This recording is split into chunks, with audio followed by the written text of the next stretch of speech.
Baik, assalamualaikum warahmatullahi wabarakatuh. Waalaikumsalam warahmatullahi wabarakatuh. Apa kabar hari ini? Alhamdulillah luar biasa. Allahu Akbar. Masya Allah ya, di siang hari ini masih pada semangat. Gimana nih kita adrenalinnya ya? Kita uji dulu, kita bangun dulu ya. Oke.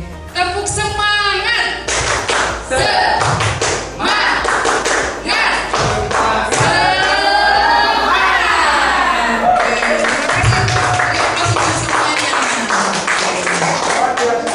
Luar biasa ya. Puji dan syukur malah kita panjatkan kepada Allah Subhanahu wa taala. Shalawat beserta salamnya senantiasa kita limpahkan kepada baginda alam Nabi besar Muhammad yang sangat saya banggakan, dan mudah-mudahan insya Allah Allah muliakan rekan-rekan semuanya ya, yang hebat-hebat, guru hebat, guru milenial, guru zaman now ya, insya Allah sebagai agent of change bagi para siswa kita semuanya ya. Baik, izinkan saya di sini untuk menyampaikan modul 1.4 tentang budaya positif ya. Saya sebagai CGP Angkatan 8 Kabupaten Sukabumi atas nama Siti Nur Edi Mitra, tempat tugas di SMA Negeri 1 Parakan Salak. Nah, sebelumnya ada yang tahu kah apa itu budaya positif? Barangkali budaya positif. Budaya itu apa? Kebiasaan. Kalau positif? Budaya positif itu kebiasaan atau hal-hal yang dilakukan yang baik sekali. Sepakat semua? Oke. Luar biasa. Oke, ada yang punya ide lain atau narasi lain, ungkapan lain, silakan. Budaya positif. Bagi laki-lakinya mau nggak? Silakan. Siapa? Pada. Sama kebiasaan. Kebiasaan-kebiasaan yang dilakukan secara positif, secara baik. Baik ya. Jadi kebiasaan-kebiasaan atau cara-cara yang dilakukan secara positif. Oke, bagus sekali ya. Kita lanjut. Nah, dari budaya positif itu ada sebuah nilai-nilai kebajikan dari 6 institusi atau organisasi. Tentu yang pertama tidak asing ya bagi kita, profil pelajar Pancasila. Boleh disebutkan satu persatu? Profil pelajar Pancasila yang pertama ada beriman, 2 mandiri, 3 benar kritis, 4 berkebinekaan global, 5 gotong royong dan 6 kreatif. Luar biasa ya. Betul sekali ya, beriman, mandiri, bernalar kritis, berbinekaan global, gotong royong dan kreatif. Ada nih satu kunci, makan roti manis. Paham nggak? Makan roti manis. Maknya mandiri, kannya boleh, mau beriman juga bisa. Mandiri beriman, makan roti, gotong royong, tinya kritis, manisnya benar kritis juga bisa. Kalau ya boleh, ada yang disingkat menjadi roti, makan roti manis gitu ya, untuk ingat mau mana aja boleh, yang penting kalau misalnya biar lebih familiar, makan roti manis. Mandiri kreatif, kemudian beriman, makan gotong royong, kritisnya kan roti manis kritis gitu ya. Oke. Baik, kemudian selanjutnya IBO Primary Yes Program atau PYP. Ada yang tahu kah apa itu? Sikap murid nih seperti toleransi ya. Yang poin kedua IBO Primary Yes Program atau PYP itu isinya sikap murid yang toleransi, kemudian rasa hormat, integritas, mandiri, menghargai, antusias, empati, keingintahuan, kreativitas, kerjasama, percaya diri dan komitmen. Kemudian lanjut 9 pilar pilar karakter atau menurut Indonesia Heritage Foundation ya, atau IHF. Ada yang tahu nggak? Kita sebutkan saja ya.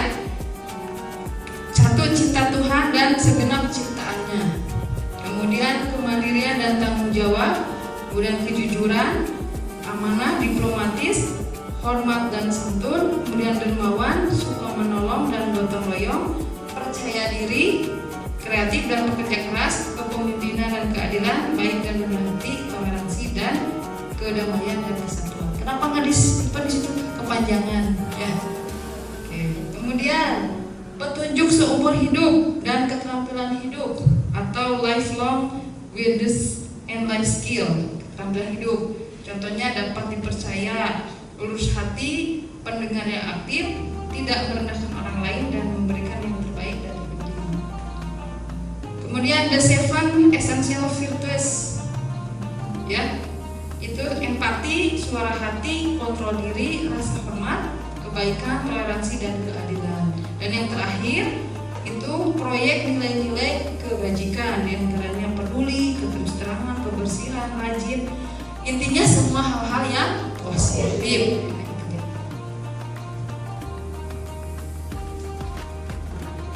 Selanjutnya kita bisa membedakan mana itu hukuman, konsekuensi, dan restitusi. Yang suka kita lakukan, siapa yang suka memberi hukuman? Ada nggak?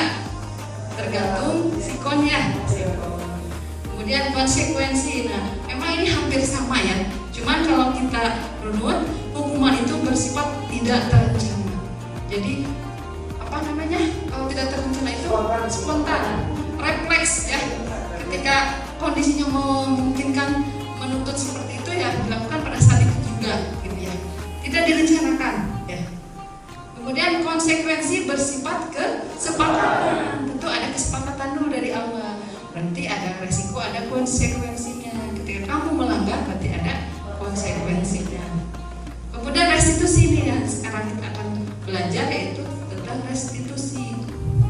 Adalah proses menciptakan kondisi bagi murid untuk memperbaiki kesalahan mereka, sehingga mereka bisa kembali pada kelompok mereka dengan karakter yang lebih kuat. Ya. Jadi kita tidak memvonis siswa itu kamu salah, ya, kamu bersalah, kamu buruk misalnya gitu ya. Oke, nanti sambil berjalan ya untuk penerapannya. Nah ini segitiga restitusi. Ada beberapa tahapan. Di antaranya yang pertama kita menstabilkan identitas dulu, ya. Nah, seperti setiap orang pasti pernah melakukan kesalahan. Ada di sini yang pernah melakukan? Yang bersih dari kesalahan ada nggak? Iya, ada yang bersih. Fauzan bersih? Ya, karena al-insan mahalul khoto wa nisyan, manusia itu tempat salah dan hilang. Tidak ada yang sempurna, ya. Nah, kemudian contohnya kamu bukan satu-satunya yang pernah melakukan ini. Jadi ya, distabilkan dulu identitasnya. Nah, kemudian tahapan kedua, validasi tindakan yang salah. Contohnya, kamu tentu punya alasan kenapa ya kamu melakukan kesalahan itu. Kita gali dulu kenapa anak itu berbuat kesalahan. Tentu ada alasannya. Jadi jangan langsung menjudge, ya. Biasanya kita cari dulu 1000 macam alasan gitu ya. Berpikir positif dulu. Kemudian, adakah cara yang lebih efektif untuk mendapatkan apa yang kamu butuhkan? Ya, validasi tindakan yang salah. Kemudian menanyakan keyakinan. Nah, ketika kita sudah punya keyakinan kelas, ya, jadi di awal itu kita berikan anak itu sebuah keyakinan. Beda dengan pelaturan. Sementara ini yang kita gunakan pelaturan kelas. Tidak boleh main HP, tidak boleh ngobrol, tidak boleh bercanda. Nah, itu sebuah pelaturan. Kalau pelaturan itu seolah-olah guru yang memaksa kepada murid. Betul tidak? Nah, jadi murid itu mau tidak mau harus mengikuti kata guru. Pokoknya duduk harus rapi, gak boleh bercanda, gak boleh bergerak kanan kiri, gitu ya. Seolah-olah anak itu terkukung, gitu ya. tidak tereksplor. Jadi keinginan guru, nah itu yang salah. Nah kita ganti sekarang, bukan peraturan kelas, tapi keyakinan kelas. Kita beri demokrasi, beri kebebasan kepada anak. Oke, pas nanti dia ajaran baru nih ya, masuk ke kelas. Kita gali kepada anak. Oke, teman-teman atau murid-murid nih, keyakinan kelas apa yang akan kita buat? Nah, biar suara-suara, ide, gagasan muncul dari mereka. Bu, saya pengen belajarnya santai, serius tapi santai. Boleh, kita identifikasi, kita tampung. Bu, kita belajarnya pengen di luar. Bu, saya boleh sambil makan, misal ya, boleh misalnya. Asal semua sepakat satu kelas itu. Atau pelaturan jangan memaksa dari anak, keinginan dari anak. Tapi semua harus sepakat. Nah, itulah yang dinamakan dengan keyakinan kelas. Ketika nanti ada anak yang melanggar, misalnya keyakinan kelasnya tidak boleh memakai sepatu ke kelas. Sepakat kan? Udah jadi sebuah keyakinan yang ditempel di dinding misalnya. Semua sepakat. Nah, ketika ada yang melanggar, kita kembalikan kepada mereka. Ya, karena keyakinannya sudah dilanggar. Enaknya seperti itu, ya. Makanya ketika masuk program ini luar biasa, banyak sekali wawasan, ya. Bukan ada niat ingin jadi, maaf ya, KS ataupun penguasa Pak, itu mah bonus. Tapi ilmunya, masya Allah, luar biasa. Yang selama ini kita merasa benar, yang kita lakukan ternyata banyak sekali kelemahannya. Jadi feedback bagi kita, refleksi bagi kita, umpan balik bagi kita. Oh, ternyata ini yang paling benar, ya. Dan semua anak itu pastinya unik. Semua peserta didik itu, semua murid itu adalah unik dengan berbagai karakter yang berbeda. Tentu kita harus berpihak kepada murid. Oke? Kemudian kamu ingin menjadi orang yang seperti apa? Ditanya. Kita jadi kekeluargaan. Kebutuhan anakku seperti apa? Kita fasilitasi, ya. Kita menuntun, ya, bukan menuntut, tapi kita menuntun anak sesuai kodrat zaman dan kodrat alam. Selanjutnya, nah ini ada beberapa posisi kontrol, ya, ada 5. Pertama, penghukum. Kedua, pembuat merasa bersalah. Ketiga, sebagai teman. Sebagai pemantau. Kelima, sebagai manajer. Nah, ada di mana posisi kita dari kelima kontrol tersebut? Ya, luar biasa. Takbir. Orang-orang Jangan bingung, masih ada belum sebarang.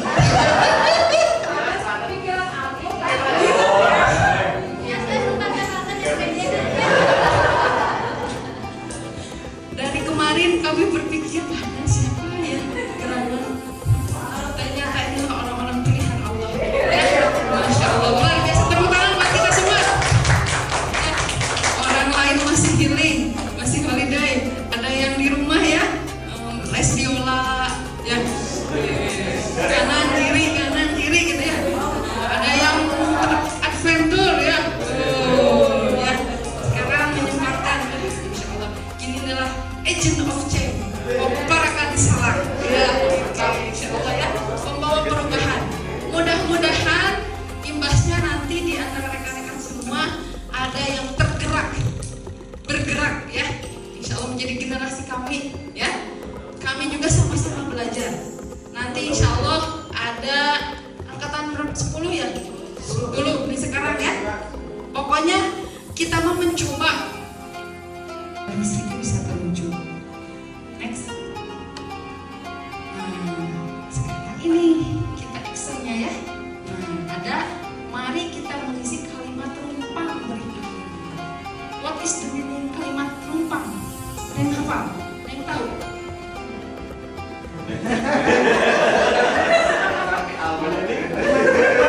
Kalimat rumpang adalah kalimat yang melanjutkan ya,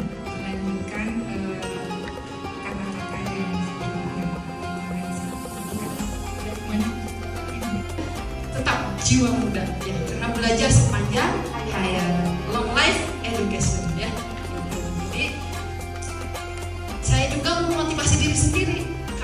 dari motivasi intrinsik dari pribadi ya sulit gitu. Yang penting kita coba aja, mau lolos atau tidak, mau berhasil atau tidak itu memang bonus, karena proses tidak akan pernah mengkhianati. Ya, insya Allah gerak kita dulu berteman, mantap ya. Baik teman-teman semua, tanpa panjang kali lebar kali tinggi ya.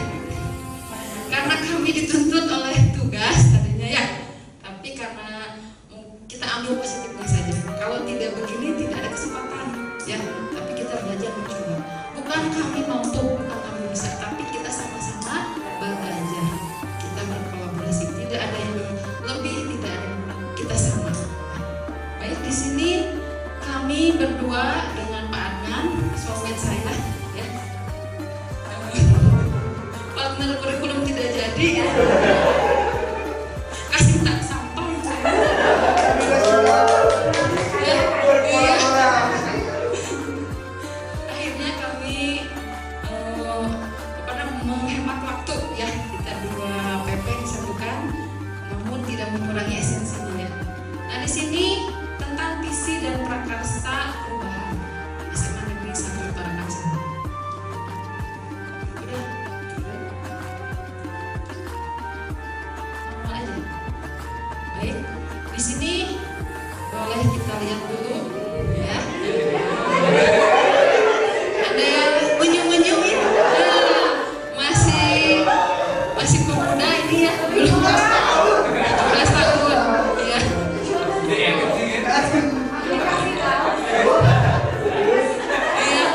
Yang terganteng di antara 3 orang yang tercantik tergantengnya. Inilah wajah-wajah kami dari PGP Angkatan 8, Bu Reni Citrawati dan Bu Sri sebagai PP penajam taktik, dan kami, saya sebagai boleh mengutamakan kerjasama, kekompakan ya. Apalagi ini yang masih muda-muda luar biasa ya. Tali apa ya? Tali kasihnya ya, tali persahabatannya, persahabatan bagai kepompong gitu ya, luar biasa ya. Jadi di sekolah itu betah sekali ya, sampai khusus kamu nggak mau pulang gitu ya, betah saya. Kalau rumahnya deket mah ya, itulah jadi ada ikatan batin ya. Kemudian nomor 4, murid di sekolah kita sadar betul bahwa titik-titik apa, bahwa sekolah ini bagaimana. Kemudian mereka sadar betul bahwa saya itu sebagai apa, murid itu bagaimana. Boleh tentang sekolah dulu ya, boleh tentang murid juga, tentang hubungannya dengan antar teman juga. Kemudian nomor 5, kita warga di sekolah ini yakin untuk apa?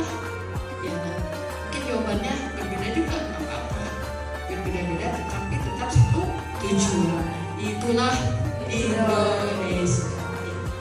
Kemudian nomor 6, mohon maaf ya, biar tidak tegang ya.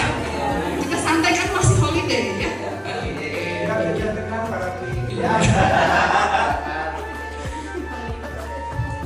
Nah, nomor 6, saya dan guru lain di sekolah paham bahwa titik-titik bahwa apa? Bahwa ya untuk membentuk siswa seperti itu harus bagaimana? Kalau kita dengan aturan, dengan disiplin, konsisten ya, dan sebagainya. Nah, itu silakan diberi kebebasan kepada rekan-rekan untuk mengeksplor ya gagasannya, prakarsanya ya. Prakarsa perubahannya untuk membentuk sebuah visi. Next. Nah sekarang boleh kita ke langsung action atau mau contoh dulu?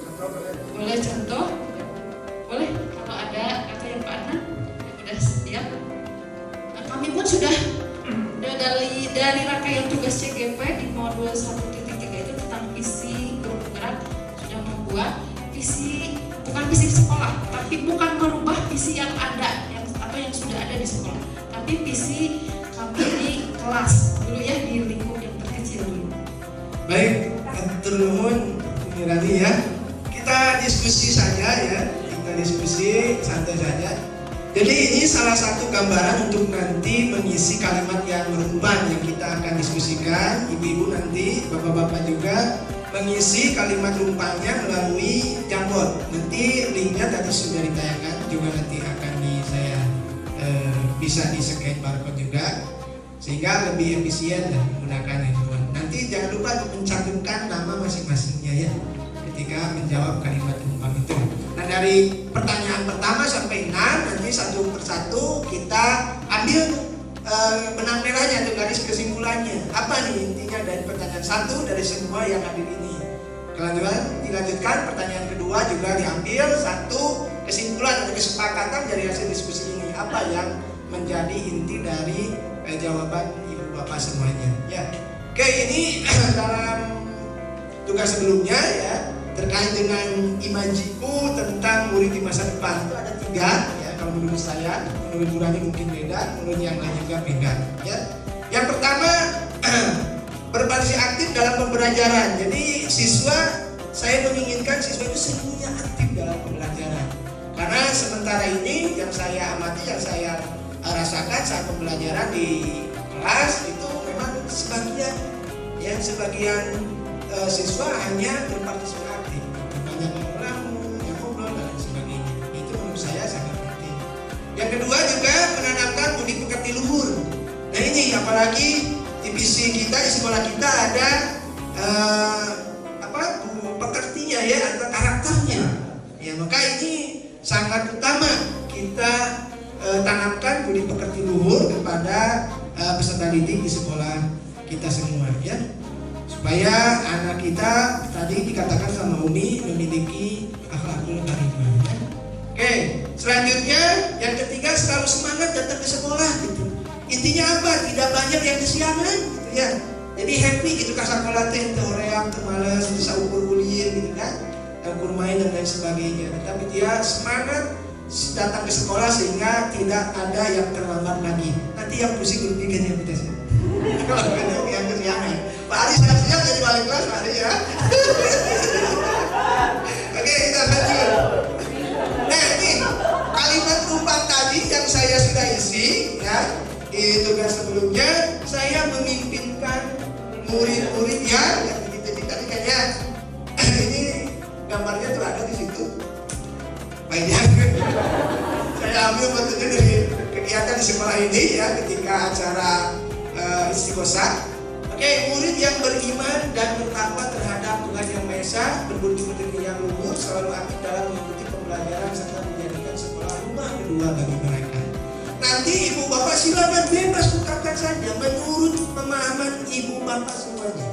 Ya, silakan. Jangan terpaku dengan jawaban saya atau jawaban yang ibu Rani. Ungkapkan saja yang ibu bapak rasakan ketika sekarang sudah bekerja atau mengajar di sekolah ini. Ya. Oke, yang kedua juga, ini saya percaya bahwa murid adalah titik-titik aset bangsa yang utama. Karena masa depan kita, masa depan bangsa ini tergantung anak didik kita, tergantung peserta didik kita yang memiliki potensi tersendiri yang perlu dituntun serta dikembangkan sesuai dengan minat dan bakatnya. Maka di sini juga ada ibu bapak guru yang dikasih tugas tambahan untuk apa? Mengembangkan minat dan bakatnya sebagai pembina eskul itu silakan. Jadi jangan dipaksakan siswa untuk belajar harus bisa di mapel ini. Dia harus pintar di mapel matematika. Dia harus pintar di mapel bahasa Indonesia. Enggak, karena dia memiliki potensi yang berbeda. Maka arahkanlah, tuntunlah mereka ke sesuai dengan minat dan bakat atau kemampuannya. Oke, selanjutnya ini di sekolah saya mengutamakan, itu pertanyaannya ya, apa? Penanaman budi pekerti luhur dan pembelajaran berpusat pada murid yang membangun potensi yang dimiliki sesuai dengan kodrat alam dan kodrat zaman. Jadi sesuaikan ya pembelajaran kita dengan kodrat alam ini sekarang ini abad 21 ini ya, dengan gadgetnya kita manfaatkan untuk belajar. Ya contoh sederhana misalnya Pak Berna dalam pembelajarannya menggunakan quizzes untuk pretestnya atau kuisnya atau ulangannya dengan pertanyaan-pertanyaan yang memunculkan motivasi mereka. Itu bisa memanfaatkan sesuai dengan kodrat alamnya atau zamannya. Ya, selanjutnya anak juga memiliki karakter yang berbeda tergantung kodrat alamnya di lingkungannya, di lingkungan dia berada. Karena itu akan terbawa ke sekolah. Maka disitulah kita sesuaikan. Sehingga di sekolah kita ada drama atau kegiatan yang mencerminkan budaya lingkungan. Seperti halnya kemarin kita melaksanakan terkait dengan panen karya P5 budaya lingkungan ya. Nah itu bagus. Ada kaunikan Barudam ya dan Pak Ali di sini sebagai pembina eskulnya gitu. Jadi itu silakan dikembangkan karena banyak anak yang tertarik seperti itu. Ya murid di sekolah saya sadar betul bahwa murid saya sadar bahwa pendidikan yang dia dapatkan di sekolah sebagai bekal hidupnya kelak di kemudian hari dan memperjuangkan diri untuk mencapai cita-citanya. Jadi intinya di sini siswa itu ke sekolah intinya mencari ilmu untuk bekal dia nanti di kehidupan di masyarakat. Itu. Yang adapun nanti kata Uni bonusnya dia mendapatkan pekerjaan yang layak, dia mendapatkan kampus yang dia inginkan, itu bonusnya. Dia diterima di perguruan tinggi sesuai harapannya, itu bonusnya. Ya, intinya ini kita di sekolah untuk mencari ilmu. Lanjut. Nah, saya dan guru lain ya di sekolah saya yakin untuk mengembangkan melalui tuntunan dan menjadikan manusia yang berbudi pekerti dalam berinteraksi serta memiliki jati diri yang tidak meninggalkan kebudayaan dan kearifan lokal yang perlu dilestarikan. Sehingga kegiatan sekolah kita mengadakan degungannya, ada tari-tarian, bahkan ibu bapak guru juga mengikuti tarian atau memberikan contoh kepada siswa untuk seni tarinya ya walaupun seadanya gitu ya. Ya, selanjutnya saya dan guru lain di sekolah saya paham bahwa ya pembelajaran yang dilaksanakan di sekolah harus berpusat pada murid tadi sudah dikatakan oleh Mirani dan mengutamakan kebutuhan anak daripada tercapaian materi pembelajaran. Sehingga di kurikulum Merdeka ini ya maka ada yang penting siswa itu tercapai dalam pembelajarannya ya, sehingga kebutuhan siswa sesuai dengan kemampuannya itu dia terlaksana. Adapun ada materi yang tertinggalkan itu nanti ditarik atau dibawa ke tingkat atau di fase selanjutnya di fase itu dirapatnya kan seperti itu ya. Baik, selanjutnya nah maka dari tadi kalimat rumpang yang sudah saya isi makalah saya mencoba merumuskan visi tentang murid saya dan sekolah yang saya idamkan. Ya, ini menurut saya yang idamkan. Mungkin untuk Bapak Ibu berbeda, ya. Peserta didik, ya, memiliki intak, iman dan takwa, cerdas dan berbudi pekerti yang luhur berdasarkan profil belajar Pancasila. Itu dari saya terkait dengan tadi pengisian dari kalimat rumpang untuk memberi gambaran kepada ibu bapak untuk di forum diskusi ini ya. Terima kasih. Kita lanjutkan ke itu nih ya pengisian.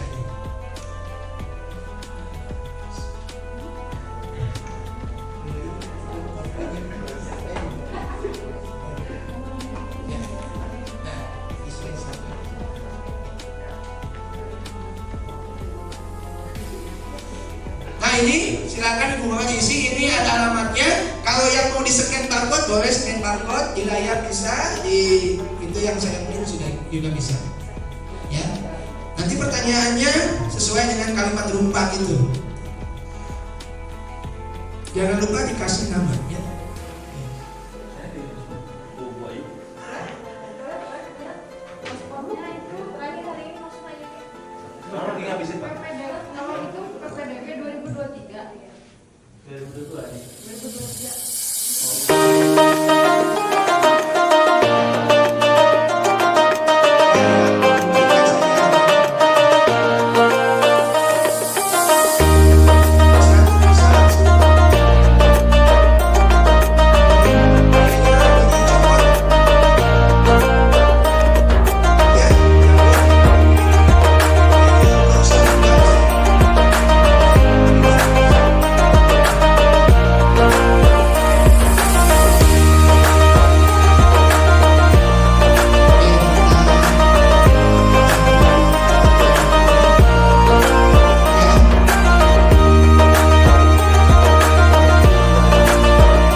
solusinya yuk bersama-sama ya.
waktunya misal ya.